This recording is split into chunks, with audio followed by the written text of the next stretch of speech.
భర్తతో కలిసి నిద్రించలేని ప్రతి మహిళ చూడవలసిన వీడియో. ఎవరైతే భార్య తన భర్తతో కలిసి రాత్రి సమయం నిద్రించదో అటువంటి వారు అందరూ కూడా ఇప్పుడు మనం చెప్పుకునే విషయాలు జాగ్రత్తగా వినండి, లేదంటే జీవితాంతం కూడా పశ్చాత్తాపపడవలసి వస్తుంది. నిద్రించే గదిలో అలాగే వారికి దూరంగా ఉంటారో వారందరూ కూడా ఈ వీడియో చూసి చివరి వరకు తప్పకుండా చూడండి. అప్పుడే మేము చెప్పబోతున్న విషయం పూర్తిగా అర్థమవుతుంది.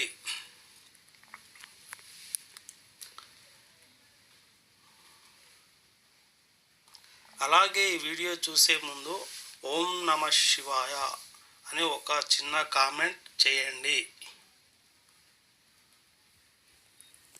దగ్గరకు రానివారు, తమ దగ్గర నిద్రించనివారు, అటువంటి స్త్రీలు అందరూ కూడా చాలా పశ్చాత్తాపపడవలసి వస్తుంది. భార్యాభర్తలు ఇద్దరు కూడా ఒక చోట నిద్రించాలనే విషయాన్ని ఇప్పుడు మనం ఒక కథ ద్వారా తెలుసుకుందాము.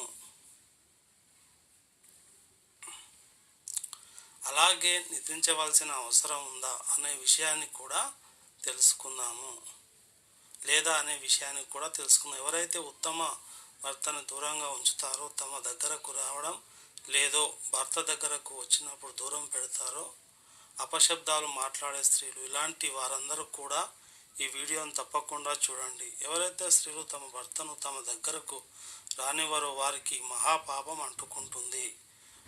ఉత్తరప్రదేశ్లో ఒక శోభాయమానమైన నగరం ఉంది. అందులో ఒక చిన్న అడవి ఉంది. ఆ అడవి మధ్యలో ఒక చిన్న చెరువు కూడా ఉంది. ఆ చెరువు చుట్టూ పచ్చని మొక్కలు ఉన్నాయి. ఆ మొక్కల్లో పిట్టలు చేసే శబ్దాలు పూర్తి అడవి అంతా కూడా సందడి చేస్తూ ఉంటాయి. ఆ చెరువు పక్కనే ఒక చిన్న ఇల్లు కూడా ఉంది. ఆ ఇంట్లో ఒక రైతు తన భార్యతో నివసిస్తూ ఉన్నాడు.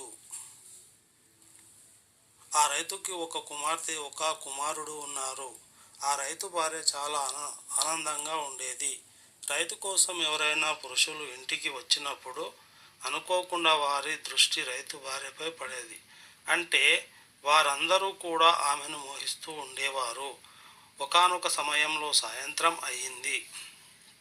బాగా అర్ధరాత్రి అయిపోయింది. ఆ సమయంలో ఆ రైతు అడవుల నుండి వస్తున్నాడు. అప్పుడు అడవిలో ఎవరూ లేరు.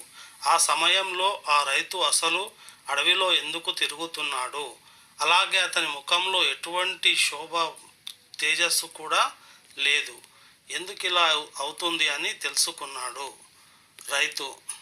దీన్ని బట్టి బాగా అర్ధరాత్రి అయిపోయింది. ఇంకా తాను చిరునవ్వుతో మాట్లాడుతూ ఎటువంటి భయం కూడా వెళ్తున్నాడు. తనను అలాగే చెప్తున్నాడు ఉండగా అక్కడ ఒక చిన్న గుడిసె కనిపించింది. తాను ఆ గుడిసె దగ్గరికి వెళ్ళి సరికి ఆ గుడిసె బయట ఒక అందమైన స్త్రీ ఉంది.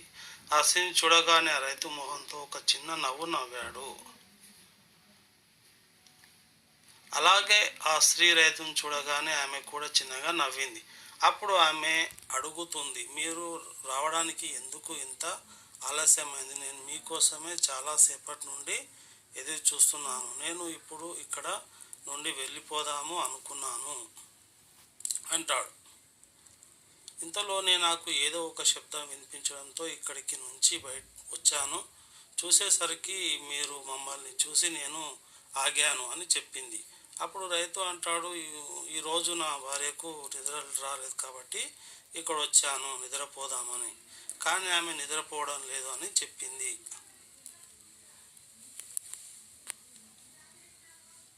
నేను ఆమెను ఏదో విధంగా నిద్రపుచ్చి వస్తున్నాను. ఏదో విధంగా ఇంట్లో నుండి బయలుదేరి నీ దగ్గరకు వచ్చాను. అందువల్ల ఈరోజు నాకు రావడానికి ఆలస్యమైంది అని చెప్పాడు. అలాగే స్త్రీలు చెబుతుంది, స్వామి ఈరోజు నాకు కూడా రావడానికి ఆలస్యమైంది. కానీ నేను అనుకుంటాను మీరు వచ్చేసి ఉంటారు. కానీ నేను ఇక్కడికి వచ్చి చూసేసరికి మీరు అప్పటికి ఇంకా రాలేదు. నేను ఆలోచిస్తూ ఉన్నాను, ఒకవేళ మీరు వచ్చి వెళ్ళిపోయారేమోనని. నువ్వు కాసేపు ఎదురు చూసేదో ఏదో ఒకటి తెలుస్తుంది అని నేను ఇక్కడ నుంచి ఎదురు చూస్తూ ఉంటాను. అలా చూస్తూ గంట సమయం గడిచిపోయింది. నేను వెళ్ళిపోదాం అనుకునే లోపు మీరే వచ్చారు. ఇంతలో ఆ రైతు అంటున్నాడు,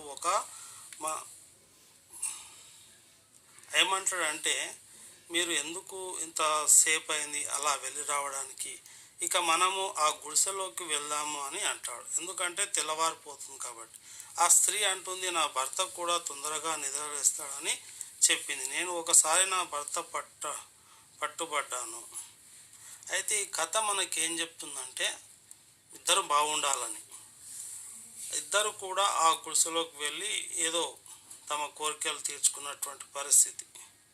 అయితే ఇక్కడ ఆ విధంగా రైతు తన భార్యను మోసం చేశాడు. ఇక్కడ ఆ భర్తను ఆ భార్య మోసం చేయడం జరిగింది. దీనివల్ల ఏమవుతుందంటే సమాజం ఖరాబ్ అవుతుంది అని చెప్పడమే కథ యొక్క ఉద్దేశం. ఈ విధంగా రైతు తన భార్యను మోసం చేసి అక్కడికి వచ్చాడు. అలాగే ఆ స్త్రీ తన భర్తను మోసం చేసి వచ్చింది అనేది ఇప్పుడు మనం తెలుసుకుందాం. ఒకానొక సమయంలో ప్రశాంతమైన వాతావరణంలో ఒక రకమైనటువంటి పరిస్థితిలో పరమేశ్వరుడు ధ్యాన ముద్రలో కూర్చొని ఉన్నాడు. అప్పుడు గరుడ అంతరిక్షంలోకి వెళ్తూ వెళ్తూ నారాయణ నారాయణ అంటూ కైలాస పర్వతం మీదకి వచ్చాడు. ఎందుకు వచ్చిండు కైలాస పర్వతం మీదకంటే, ఈ యొక్క జరుగుతున్నటువంటి సన్నివేశాలు కలియుగంలో చాలా పాపాలు పెరిగిపోతున్నాయి కాబట్టి. అలా కైలాస పర్వతం మీదకు వచ్చి పరమేశ్వరుడికి నమస్కరించి గరుడ పరమేశ్వరుడితో చెప్తున్నాడు, ఈరోజు నేను పృథ్వీలోకం భ్రమణం చేస్తూ ఉన్నాను. అప్పుడు నేను ఒకటి చూశాను, ఒక భార్య తన భర్త దగ్గర నిద్రించకుండా వేరుల దగ్గర నిద్రిస్తూ ఉంటుంది. దీనికి కారణం ఏమై ఉంటుంది ప్రభు అని చెప్పాడు. ఆ గుడిసె దగ్గరికి వెళ్ళి ఒక పరాయి పురుషుడు కోసం ఎదురు చూస్తూ ఉంటుంది. ఒక పురుషుడు తన భార్యను తన పిల్లల్ని మోసం చేసి అర్ధరాత్రి అడవిలో గుడిసె దగ్గరకు వచ్చాడు. వాళ్ళు ఇద్దరు కూడా అక్కడ శారీరక సంబంధాన్ని పెట్టుకొని మరి ఎంతో పశ్చాత్తాపం లేకుండా గడుపుతున్నారు. అలాగే ఆ పురుషుడు తన భార్య పిల్లల్ని మోసం చేసి నాకు లభించలేదు, నేను ఎంత వెతికినా కూడా నాకు ప్రశ్నలకు సమాధానం లభించడం లేదు, ఎందుకు వీరు ఇలా చేస్తున్నారు అనే విషయం గురించి ఆలోచిస్తున్నాను అని చెప్పాడు. ఇంతలోనే పరమేశ్వరుడు అంటున్నాడు, గరుడదేవ ఎందుకు అంతలా చింతిస్తున్నావు? నీ మనసులో ఏవైతే ప్రశ్నలు ఉన్నాయో అవి నాకు చెప్పు. నువ్వు అడిగే ప్రశ్నలకు సమాధానం చెప్పడానికి నేను సిద్ధంగా ఉన్నానని పరమేశ్వరుడు అంటాడు. గరుడా, నీకు తెలుసు కలియుగం నడుస్తుంది. కలియుగంలో అవన్నీ అంత గొప్ప విషయాలు ఏమీ కాదు. అయినా నీ మనసులోని ప్రశ్నలు ఏమిటో అడుగు. నేను నీ మనసులో ఉన్న ప్రశ్నలన్నింటికీ కూడా సమాధానం చెబుతానని సిద్ధంగా ఉన్నామని అంటాడు. అనేసరికి గరుడు అడుగుతున్నాడు, నా మొదటి ప్రశ్న, ఎటువంటి స్త్రీలు తమ భర్తను తమ దగ్గరకు రానివ్వరు? ఆ స్త్రీల జీవితంలో ఏం జరుగుతుంది? వారి భర్తను వారి దగ్గర నిద్రించకపోవడం వల్ల వారికి ఎటువంటి పాపం కలుగుతుంది? నా ప్రశ్నలకు సమాధానాన్ని చెప్పమని అడిగితే ఆ పరమేశ్వరుడు వాటన్నిటికీ సమాధానాలు చెప్పి వారిద్దరినీ కూడా సంతృప్తి పరిచే విధంగా లోక కళ్యాణం కోసం పరమేశ్వరుడు అనేకమైనటువంటి రూపాలతో గరుడా, నీవు నీ రెండో ప్రశ్నను కూడా అడుగు. నేను నువ్వు అడిగిన ఆ రెండు ప్రశ్నలకు కూడా ఒకేసారి సమాధానం చెప్తాను. ఎటువంటి స్త్రీలు వారి జీవితంలో ఈ మూడు తప్పులు చేస్తారు? ఈ మూడు తప్పులు చేసిన స్త్రీలు పశ్చాత్తాప పడవలసి వస్తుంది. ఎటువంటి స్త్రీలు ఈ మూడు తప్పులను చేయడం వల్ల వారి జీవితాంతం ఏడుస్తూ ఉంటారు అని చెప్పాడు. నా ప్రశ్నలు ఇవే, వీటికి మీరు దయచేసి సమాధానాన్ని చెప్పమని అడిగాడు. అప్పుడు పరమేశ్వరుడు అంటున్నాడు, ఈరోజు నువ్వు మానవ జాతి కళ్యాణం కోసం చాలామంది ప్రశ్నలు అడిగావు. కానీ పరమేశ్వరుడు అన్నాడు, గరుడ, ఇప్పటి కాలంలో నీకు తెలుసు స్త్రీలు తమ ఉత్తమ భర్తలను వదిలేసి పరపురుషుల వైపు ఆకర్షితులవుతున్నారు. అలాగే ఆ స్త్రీల భర్తలు కూడా తమ భార్యలను వదిలేసి పరాయి స్త్రీలకు ఆకర్షితులవుతున్నారు. ఇది కలియుగం. ఇదంతా ఆకర్షితం అవడం వల్ల అరాచకం ఏర్పడుతుంది. గొప్ప విషయం ఏంటంటే గరుడ, నువ్వు అడిగిన ప్రశ్నలకు ఈరోజు సమాధానం లభిస్తుంది. ఎవరైతే స్త్రీలు తమ భర్తలను తమ దగ్గర రానివ్వరో వారికి ఎటువంటి పాపం కలుగుతుందో చెబుతాను. అప్పుడు గరుడ అంటున్నాడు, ప్రభు, నాకు ఆ కథను వినిపించండి, ఆ కథను విని నేను ఆనందిస్తాను అని చెప్పాడు. ఉత్సాహంగా అన్నాడు. వారికి పరమేశ్వరుడి కథను చెప్పడం ప్రారంభించాడు. అయితే ఒక నగరంలో ఒక సాధారణమైన జీవితాన్ని జీవించే ఒక వ్యాపారి నివసిస్తూ ఉన్నాడు. అతనికి ఒక పుత్రుడు. అతని పేరు విక్రమాదిత్యుడు. ఆ వ్యాపారి చాలా ధనవంతుడు. తన దగ్గర చాలా ధనం ఉంది. ఎటువంటి ధనం? వ్యాపారం చేస్తూ చాలా కష్టపడి వ్యాపారం చేస్తూ ఉండేవాడు. అయితే అందువల్ల తాను చాలా ధనాన్ని సంపాదించాడు. ఆ వ్యాపారి రైతుల దగ్గర ధనాన్ని తక్కువ రేటుకు కొనుక్కొని పెద్ద పెద్ద వ్యాపారాలు చేస్తూ ఎక్కువ ధనాన్ని సంపాదిస్తూ ఉండేవాడు. ఆ వ్యాపారస్తుడు భార్య చాలా ఆనందంగా ఉండేది. తన వ్యాపారంలో ఎంత ధనాన్ని సంపాదించినా కూడా ఇంకా సంపాదించాలి అని అనుకునేవాడు. తీసుకొని వచ్చిన తర్వాత తన భార్యకే ఇస్తూ ఉండేవాడు. తన పుత్రుడిని ఇలా ప్రేమగా చూస్తుంటూ ఉండేవాడు. కానీ ఆ వ్యాపారస్తుడు తన పుత్రుడికి చాలా స్వాతంత్రాన్ని ఇచ్చాడు. తాను ఏం కోరుకుంటే అది ఇచ్చేవాడు. ఆ వ్యాపారస్తుడు తన పిల్లవాడికి ఎంతో స్వేచ్ఛను ఇచ్చాడు. అతడు చెడు సావాసాలకు వెళ్ళి మొత్తాన్ని పెద్దలు చెబుతూ ఉంటారు కదా, అత్యధికమైన స్వేచ్ఛను ఇచ్చినట్లయితే మనుషులు తప్పుదోవ పడతారు అని. ఆ వ్యాపారి పుత్రుడు విషయంలో కూడా అదే జరిగింది. ఆ వ్యాపారస్తుడు కొడుకు విక్రమాదిత్యుడు జూదం ఆడుతున్నాడు. తన తండ్రి సంపాదించిన ధనాన్ని అంతా కూడా జూదంలో పోగొడుతున్నాడు. తల్లితో అబద్ధాలు చెప్పి డబ్బులను తీసుకొని వెళ్తూ ఉన్నాడు. అంత చిన్న వయసులోను తాను కామవాంఛను తీర్చుకోవడం కోసం వేశ్యల దగ్గరకు వెళ్ళాడు. ఒకసారి ఆ వ్యాపారస్తుడికి ఎవరో కబురు పంపినారు. మీ పుత్రుడు వేశ్యల దగ్గరకు వెళుతున్నాడని, మద్యము సేవిస్తున్నాడు అని, జూదం ఆడుతున్నాడు అని చెప్పారు. అప్పుడు ఆ వ్యాపారస్తుడు అనుకుంటాడు, ఇదంతా నా వినాశనం కోసమే. తన పిల్లవాడు చాలా చెడు మార్గంలోనికి వెళ్ళిపోయాడు. ఇప్పుడు ఏదో ఒకటి చేయాలి అని చెప్పేసి ఆ వ్యాపారస్తుడు అనుకున్నా, నేను వెంటనే నా కుమారుడికి వివాహం చేసి తర్వాత ఇంటికి అప్పుడు ఒక భార్య వస్తుంది, మంచిగా ఉంటాడని అనుకున్నాడు. వేశ్యల దగ్గరికి పోకుండా ఉంటాడని. అదే తన భార్య వచ్చింది. అంటే తాను ఇంకా ఎక్కడికి వెళ్తున్నాను అని ఆలోచించి ఆ తండ్రి నగరంలోకి ఒక పెద్ద వ్యాపారి అయితే వచ్చిండు. కుమారుని చూసి తన కుమారుడు విక్రమాదిత్యుడికి ఇచ్చి వివాహం జరిపించాడు. విక్రమాదిత్యుని భార్య పేరు మోహిని. తాను చాలా అందంగా ఉంటుంది. సాధారణంగా భార్య అందంగానే ఉంటుంది ఎవరికైనా. చాలా గుణవంతురాలు, ఎన్నో మంచి లక్షణాలు ఉన్న స్త్రీ.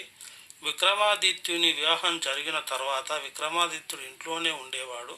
తన భార్య అంత అందంగా ఉండేది. అంటే తన భార్యను వదిలి విక్రమాదిత్యుడు ఎక్కడికి వెళ్ళేవాడు కాదు. తాను అలవాటు చేసుకున్న చెడ్డ పనులు అన్నీ ఏం చేసినాయంటే ఇప్పుడు తిరగబడ్డాయి.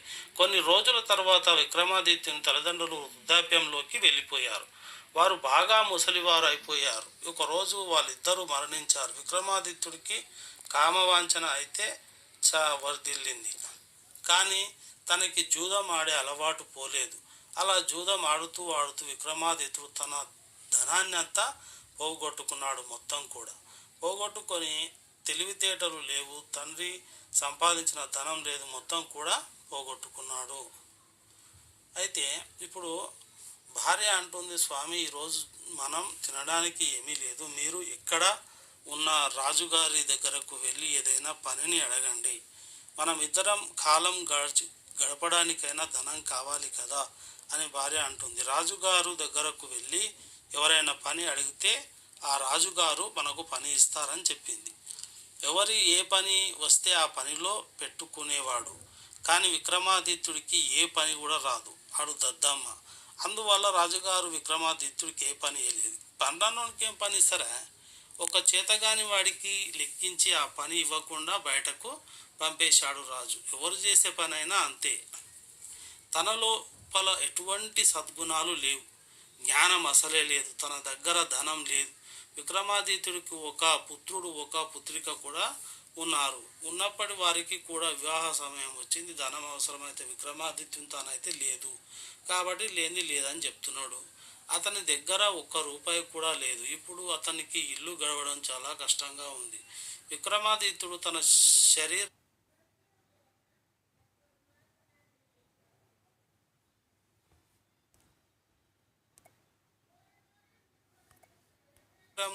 శక్తిని అంతా కూడా గట్టుకొని వృధాగా పాడు చేశాడు యవ్వనమంతా.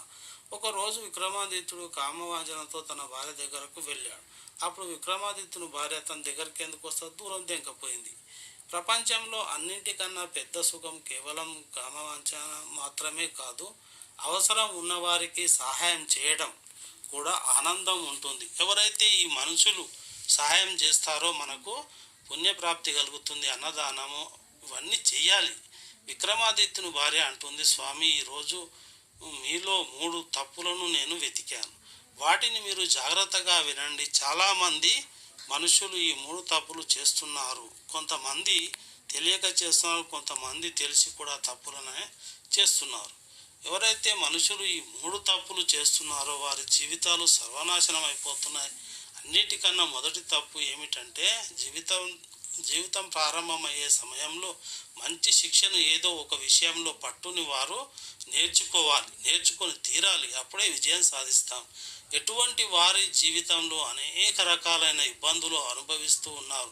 మీరు చేసిన ఆ తప్పు జీవితాంతం కూడా మిమ్మల్ని ఇబ్బంది పెడుతూనే ఉంటుంది. రెండో విషయం ఏంటంటే పనులను వాయిదా వేయడం. మీరు యవ్వనంలో ఉండగా ఏ పని చేయకుండా ఉన్నారు, ఎందుకంటే మీకు అది ముఖ్యమైనది కాదనుకున్నారు. ఆ సమయాన్ని మీరు వృధా చేశారు కాబట్టి వినియోగించలేదు, అందుకే మీరు ఇప్పుడు శిక్ష అనుభవిస్తున్నారని చెప్పింది.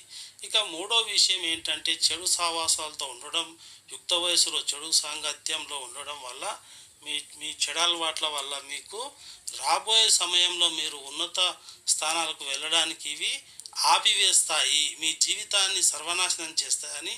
అన్నింటికన్నా ముఖ్యమైన విషయం ఆరోగ్యంపై ధ్యాస పెట్టకపోవడం. మీరు యవ్వనంలో ఉండగా మానసిక మరియు శారీరక ఆరోగ్యం పైన ధ్యాస పెట్టలేదు. సమయం గడిచిపోయింది, వయసు పెరిగే కొలది అనేక రకాలైన అనారోగ్య సమస్యలు వస్తాయి. అందువలనే ఆరోగ్యంపై ధ్యాస పెట్టడం వల్ల అవసరం. ఈ విధంగా తన భార్య విక్రమాదిత్యుతో చెబుతుంది, స్వామి, మీరు పవిత్ర ప్రారంభాన్ని చెడు మార్గంలో చేశారు.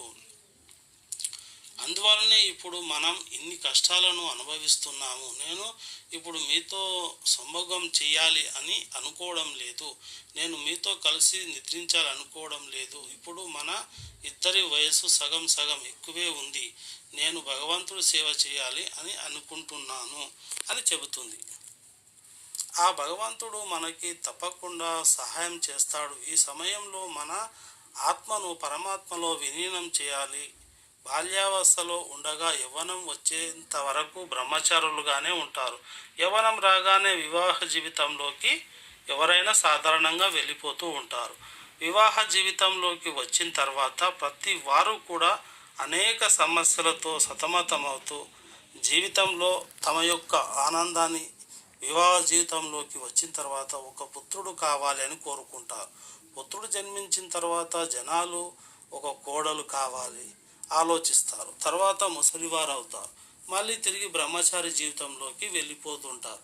ఇది జీవిత సత్యం.